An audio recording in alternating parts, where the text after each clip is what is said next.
How is it going with somebody else running your books, doing your taxes, and not the payroll, but like, how's it going with the books and the taxes? Do you like it? I love it. For what I pay them, it is worth it for me to not have to deal with it and stress about it. My phone does not stop ringing all day, every day. If it's not ringing, I'm getting Google text messages. It's so much to keep up with. If I had to figure the payroll, how much taxes comes out of what, I'd be divorced and I would probably not be doing well. So I've just learned, to me, it's worth it to pay people to do what they're good at so I don't have to worry about it. And then it's just a smoother process all around for me. How often do you talk with them about your books? Every 2 weeks. Nice. I want to be consistent with it. Now, I do log into QuickBooks several times a week just to make sure I'm not getting screwed, basically. Yeah. And so far, so good. And actually, one of my really good customers, they own an electrical company here in town, here in Parkville, and they turned me on to these guys. Yeah, it's been great. Nice. No complaints. So met them by referral. That I think makes a lot of difference. I've heard mixed reviews on people hiring bookkeepers and CPAs. And I've met people, and I've had this experience too, where I've hired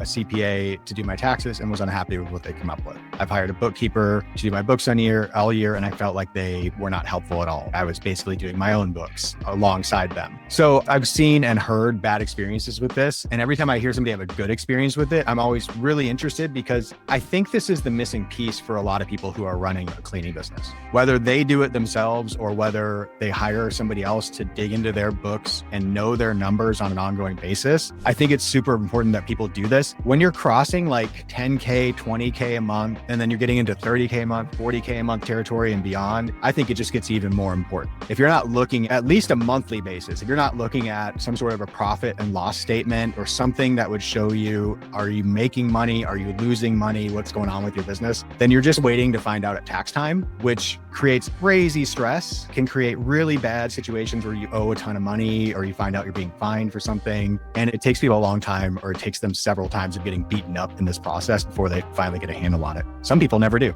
No, I totally agree with that. And I don't know, that's not what I'm good at. I'm good at working with my hands. That's how I make money. There's people out there that went to school for 4 or 5 years to do this stuff. Leave it to the pros is the way I'll look at it. I agree. If there's ever any question, they call me. They're like, hey, what was this? Why'd you spend this money? What was this? What are we doing with this? And there's a lot of communication. I like communication. Call me 5 times a day. I don't care, as long as it's right. You're smart for looking over their shoulder a little bit too, or at least like checking in on the books to make sure that it looks right, makes sense. That was one of the issues I had with my company. I worked with them all year, and then at tax time, there was a disagreement about what was what in the business. And I was like, why did you not ask me any of this stuff? Why was none of this stuff happening throughout the year? And it was messy. But yeah, I think whether you get a handle on it yourself, hire somebody, have your spouse do it if they're savvy and willing, like, I think it's super important that this gets done. But as you scale up, having somebody else do it for you is super smart. I'm glad to hear that you're doing that, because I think a lot of people are not. Okay, cool. If anybody out there needs advice on what to do in terms of looking at your numbers, what to track, reach out to me and let me know, because we probably have some advice to offer on this, but I'm not a finance person. This is not my zone of genius. And so I usually have somebody else handle it for me too. I'm better at bringing in customers and doing that kind of stuff and coming up with the ideas for what we should be doing rather than looking at the books and that kind of stuff. But I want to know, are we profitable along the way? And should I be investing more? Am I free to invest more? Or should I be paying myself more? That's the other side of it. Like, I think that's a part we don't talk about often enough too. Depending on how your company is set up, if you're a pass-through entity, if you're a solo operator who's just like not set up as an LLC or something like that, then you're probably good, right? You're going to pay yourself whatever profit there is in the business and whatever you're comfortable with. But at some point you might switch to being treated as an S Corp or something else, and then you're paying yourself on payroll.